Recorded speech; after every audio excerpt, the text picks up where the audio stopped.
Ahead on NewsWatch, President-elect Donald Trump introduces his Secretary of Defense on his thank you tour, vowing to rebuild the military and protect America. Plus, Muslim militants destroyed a church in Israel.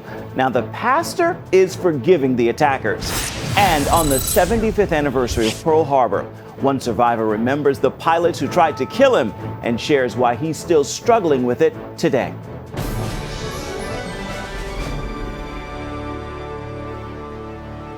And thank you for joining us for CBN NewsWatch. I'm Ephraim Graham.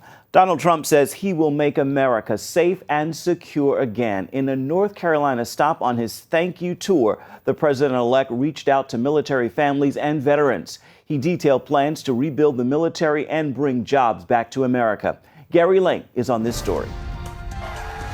With Defense Secretary nominee General James Mad Dog Mattis at his side, Trump told a crowd in Fayetteville, North Carolina, that military families and veterans will be among his top priorities. We will rebuild our military and alliances, destroy terrorists, face our enemies head on, and make America safe again. Trump again pledged to rebuild America's crumbling infrastructure, cut both business and personal taxes, repeal and replace Obamacare, and stop illegal immigration.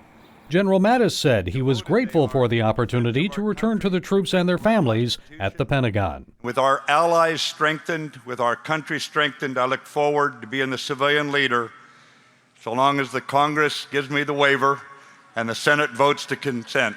A waiver is needed because Mattis has only been out of the military for 3 years. Current law prevents former military officers from heading the Defense Department less than 7 years after retirement. House Republicans say they put the waiver in the upcoming budget bill. But at least one Democrat in the Senate, New York's Kirsten Gillibrand, says she opposes a waiver for Mattis because civilian control of the military is a fundamental principle of American democracy. Mattis may have more challenges ahead. If he gets the waiver and is approved as the nation's next Secretary of Defense, one of his first tasks may be to reform wasteful Pentagon spending and the department's bloated procurement process. The Washington Post reported that a 2015 Pentagon study found more than $125 billion in wasted administrative spending that could have been saved. Current Defense Secretary Ash Carter is being accused of stifling those findings. It was 100% approved, and the Secretary stopped the process. The Pentagon says the allegation is false. Meanwhile, Donald Trump took on government contractor Boeing for cost overruns for the new presidential jet. The plane is totally out of control. It's going to be over $4 billion. It's for Air Force One program. And I think it's ridiculous. I think Boeing is doing a little bit of a number. We want Boeing to make a lot of money, but not that much money. And just days after announcing a deal with Carrier Air Conditioning to keep jobs in the U.S., Trump announced another agreement, this time with a Japanese bank that owns Sprint. The president-elect made the announcement at Trump Tower with SoftBank CEO Masayoshi Son. And he's just agreed to invest $50 billion in the United States and 50,000 jobs. More Trump administration jobs were on the mind of the transition team, including Iowa Governor Terry Branstad, who's expected to get Trump's nod for ambassador to China. Gary Lane, CBN News. Ohio lawmakers have passed a new bill that would ban abortions from the moment the heartbeat of an unborn baby can be heard.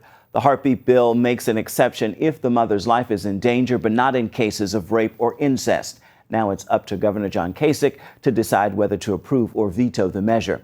Kasich is a pro-life governor, but has voiced concerns about whether the law would be constitutional. The bill is reported to be one of the toughest restrictions on abortions in the country. A bishop in Syria is being called a saint for working secretly to save the lives of more than 200 Christians who were kidnapped by the Islamic State. Bishop Ma Afram Othniel raised millions of dollars to pay ransom for Syrian Christians taken captive by the terror group. ISIS fighters attacked 35 Christian towns in February of 2015 and kidnapped 226 people. They released a video from them murdering 3 of the hostages. So Othniel began raising money and negotiating for the other members of his church.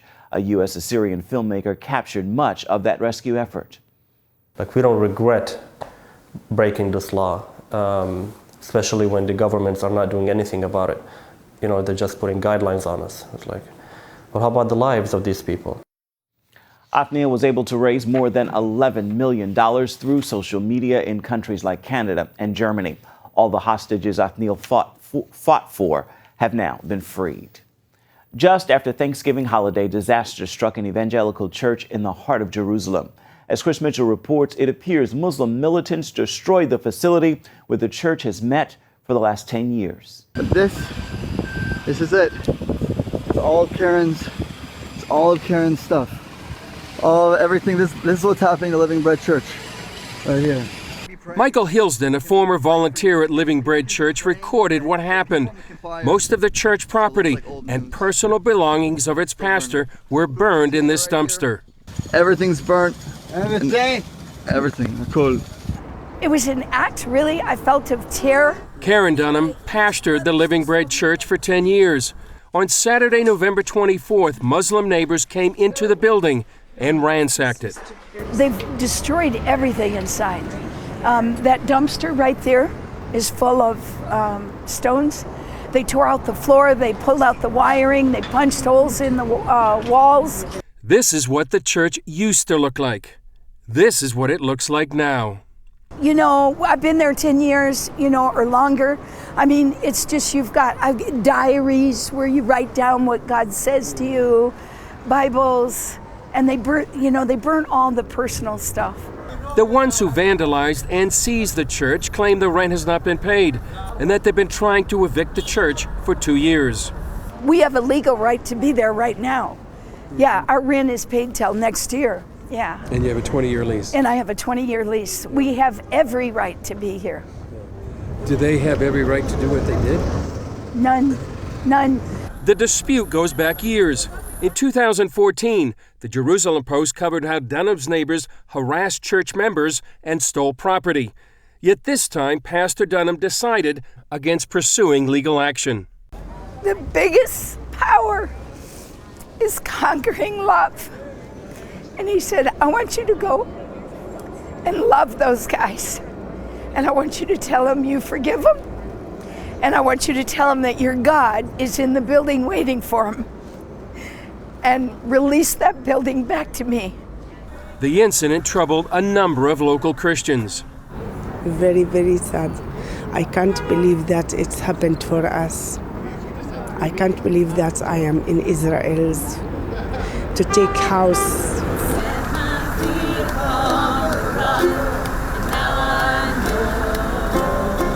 Church members and other local Christians held a prayer service outside the church, expressing hope for the future. Living Bread International Church, just because they knocked holes in the building and destroyed the building, Living Bread International Church is still alive.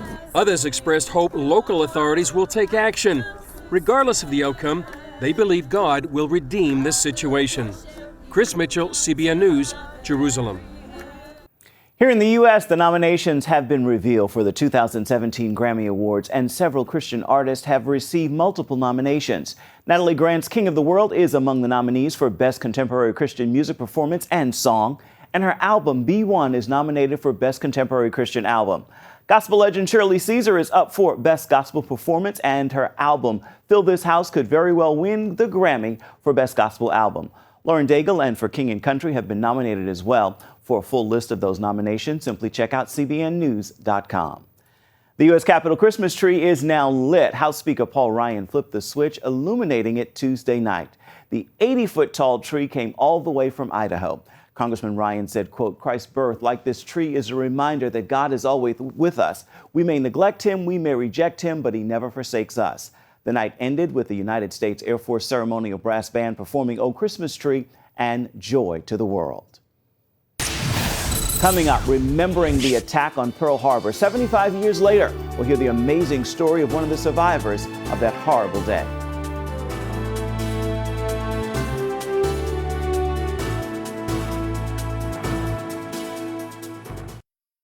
"75 years ago today, 6 Japanese aircraft carriers secretly positioned off the coast of Hawaii launched a sneak attack on Pearl Harbor, destroying most of the U.S. Pacific Fleet.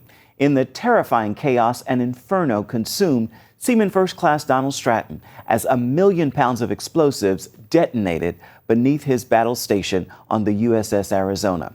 CBN's Stephanie Rigg shares Stratton's miraculous firsthand account from his new book, All the Gallant Men, and his biggest battle of all, the battle to forgive. December 7th, 1941, a date which will live in infamy. But for 19-year-old Don Stratton, that day started out uneventfully in the beautiful South Pacific until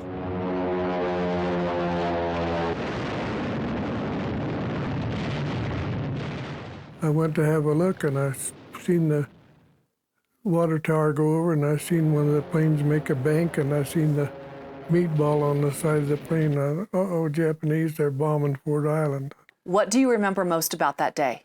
Well, I just remember that these planes were just flying. The pilots were flying between the vessel and the Arizona, and we looked at them, and they waved and smiled, and like we were shooting ducks, you know, they were shooting ducks.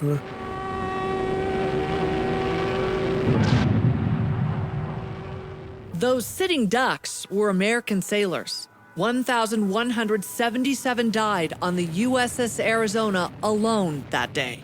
It burned on my mind, I think.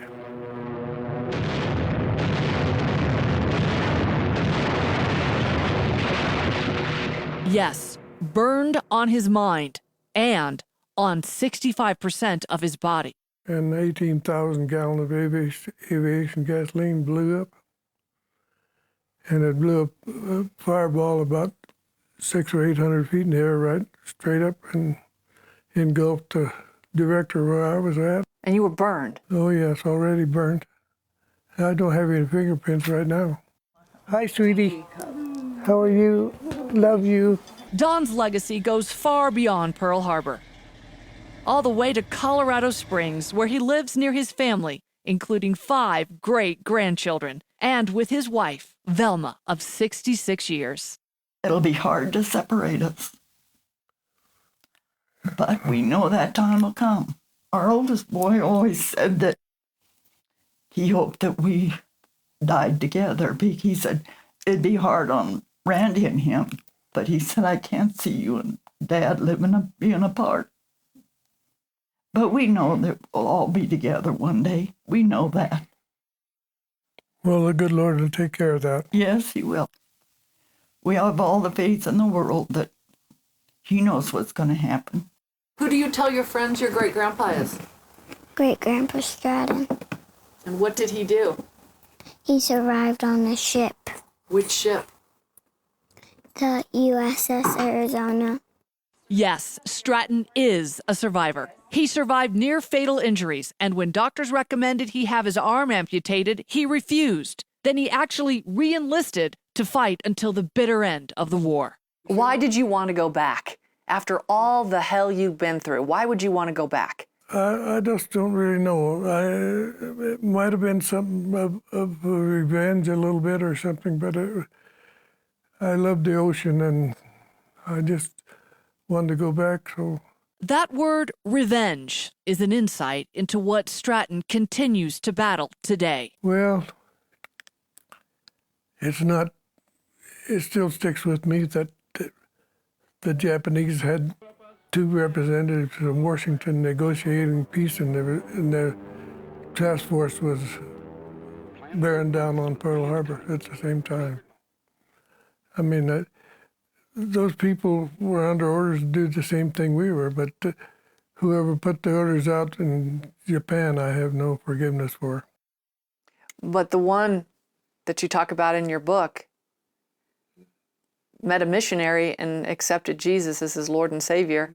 Kind of mixed feelings there, but you know, everything is supposed to be forgiven, but when you have it indelibly fixed in your brain, I don't know whether I'll ever forgive. We'll be praying for you, Don, that you'll have peace and forgiveness, and you can finally put this behind you. Thank you. And I wanted to thank you, Don, because I don't think we do it enough. We don't let our veterans know how much we appreciate them. So from the bottom of our hearts, thank you, Don, for your service and all the brave men and women who risk their lives every day so that we can enjoy our freedoms. God bless them and thank you. Up next, an amazing testimony from World War II. Hear how the pilot who led the raid on Pearl Harbor became a Christian, all because one of his enemies forgave him. 75 years ago, December 7th, 1941, Japanese pilot Mitsuo Fujita led the surprise attack on Pearl Harbor that stunned Americans. But years later, his life was transformed by the testimony of an American who had been his enemy during World War II. It was Jacob DeShazer, who had been a prisoner of war in Japan. The amazing story of Fujita's conversion and DeShazer's role in that is the subject of a book called Wounded Tiger. And the author, T. Martin Bennett, joins us now with more. Martin, take us back to World War II. Tell us about Mitsuo Fujita and his role in the attack on Pearl Harbor. Right, so Mitsuo Fujita was handpicked by Admiral Yamamoto to lead the attack on Pearl Harbor, which was a preemptive strike to prevent the United States from counterattacking after the Japanese wanted to sweep into Southeast Asia, that is. And he had a bitter hatred toward the United States, and he had tremendous loyalty toward Japan. He believed that they were a superior nation, and that they had a destiny to in the world. Like Great Britain and the United States, he wanted to see Japan be a great nation of the world. So even though he had such great anger toward the United States, as the war started to turn against Japan and they began to lose, he became very dejected. And after the war, he wanted to see that there was no more wars, but he could not figure out how to do that. Eventually, he came across two other stories.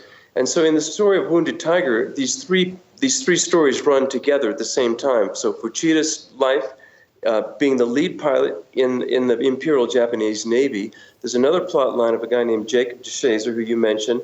He was a volunteer from Oregon who joined the Army Air Corps, and he was on the Doolittle raid. He ended up becoming a prisoner of war in Japan.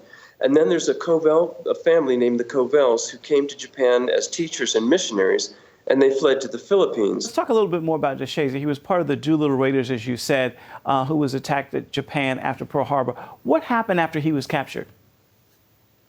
Well, he was a prisoner of war, and he became a very valuable pawn because the Japanese knew that these men were very valuable to the United States. They had information, and they were definitely going to keep a hold of him. But at the same time, they despised the Americans, and they treated them horribly with torture, starvation, solitary confinement. And during that time, Jacob DeShazer said he was crazy with hatred toward the Japanese. He said he just wanted to kill Japanese people. But while he was there in solitary confinement for 40 months, he realized that there had to be something more to life than just hatred and killing. And he remembered his mother, who was a praying woman. And he asked one of the guards to see if they'd get a Bible for him. And he started studying it very skeptically and at arm's length. But he finally said, okay, I'm going to give this a shot and see what happens. And then you'll see in the story what exactly happens and how his life changes and some of the extraordinary things that happen. Later, when Fujita found out about Jacob DeShazer's story, he had respect for him because he was on a very daring raid, the Doolittle raid, which came into cities of Japan downtown, bombed them. Even though DeShazer was an American, Fujita respected him because he felt they had a lot of guts to come in there, and they were very successful. But it was his spiritual transformation that was part of the transformation that happened in Fujita's life as well. There was an American family who also played a role in Fujita's conversion to Christianity. Tell us about that. Yeah, so I can only set this up because I don't want to give it away because that's part of the fun of it. Mm-hmm. But the Cobell family, they loved the Japanese people deeply. They served them. They went into ghettos, the worst parts of town, and they would help people on a regular basis. They would share the gospel, but they would also share their homes, share food. And Peggy grew up in this environment, not just hearing people talk about the gospel, but seeing it demonstrated on a daily basis. That had a tremendous impact on her. As the war progressed, her parents were left in the Philippines and they fled into the mountains where the Japanese soldiers were pursuing all Americans. And Peggy Cobell, in the course of the war, was faced with a really tough decision, and she decided to find out what would be the most loving thing she could possibly do toward these people who were treating Americans so horribly. So she volunteered to do some things, having no idea that she would end up being known to Fujita, the guy who led the attack on Pearl Harbor. And when he found out about her story, he was absolutely mesmerized. He could not believe and understand why she would go out of her way to love her enemies in the way she did. And this really began the pivoting of his life and the transformation of this man who once hated America. He really had no interest in God, but both changed. He became interested in the things of God, and especially, why would a person love their enemies? And that was his pursuit, and that's what you see in this story. DeShazer and Fujita, how did they come together in Japan? Well, they didn't meet each other until the very end of the story, and you see how that happens.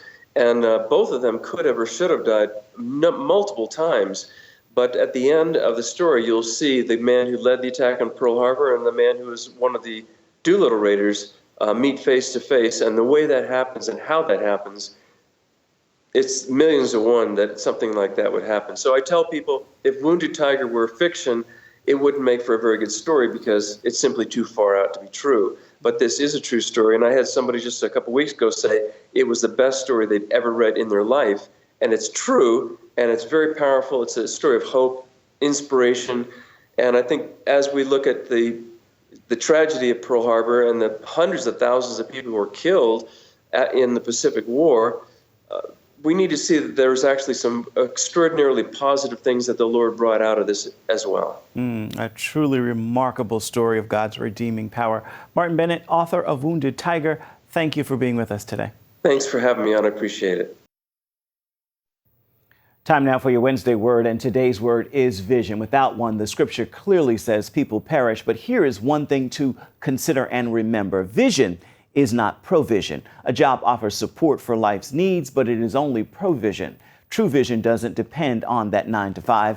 At the end of the day, God is the real source of both your vision, and He provides what you need to survive. With that word, make this a wonderful Wednesday. That is going to do it for this edition of CBN NewsWatch. Thank you so much for watching. We'll see you right back here come tomorrow.